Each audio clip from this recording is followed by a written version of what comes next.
The rest of the story.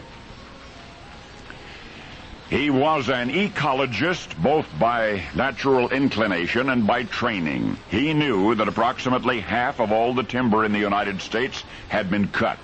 He knew that as a result, topsoil was washing away at an alarming rate, and many of our native birds and some mammals were already approaching extinction.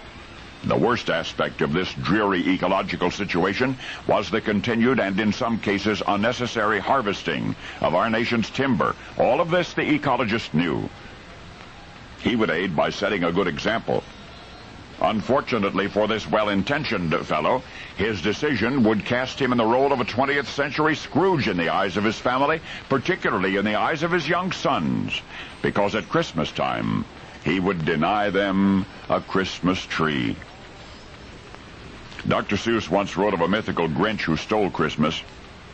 To little Archie and Quentin, their well-meaning ecologist daddy must have seemed very much like the villain in that fairy tale, for beginning that year, Daddy announced there would be no family Christmas tree. He explained his reasons as best he could. He told the boys about his country's magnificent forests, about how they took so long to grow, and why if the wasteful cutting of timber were not stopped, a terrible imbalance of nature might occur. It wouldn't be all that bad, said Dad. There would be stockings on the mantle, there would be presents, there would be all of the other things that Christmas brings, and yet somehow Daddy's reasoning seemed most unreasonable.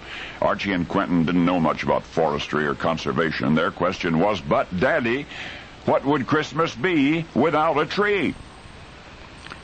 But their father stood firm in his decision. The blow was softened that first year by an aunt who gave a Christmas tree party for all of her nieces and nephews, and young Archie and Quentin did so enjoy that party. But when they returned home, of course, their house seemed all the more quiet and empty.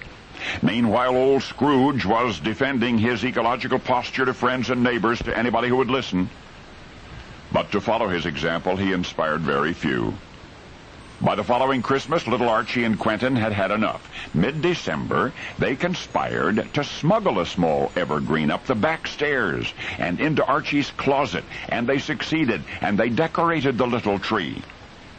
But secrets at such an age and in such a season are hard to keep, and Daddy did find out, and after giving the boys a stern lecture, he appealed to a friend to do the same, a friend named Gifford Pinchot, who was perhaps the foremost conservationist in the country. Well, Mr. Pinchot did talk to Archie and Quentin, but it was old Scrooge who got the lecture. He said, tell your daddy that the harvesting of Christmas trees, if properly handled, can help to thin timberlands, can help to produce a better growth.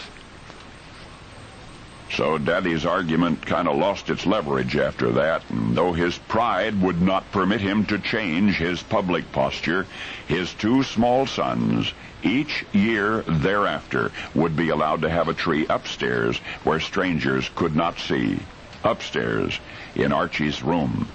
And in the decades since, the children's father has been forgotten as a Scrooge. In fact, this particular conservationist is now best remembered with a big game rifle in his hand. And yet once upon a time, he was so convinced of the ecological evil of harvesting Christmas trees that he sought to abolish a long-standing tradition at his house.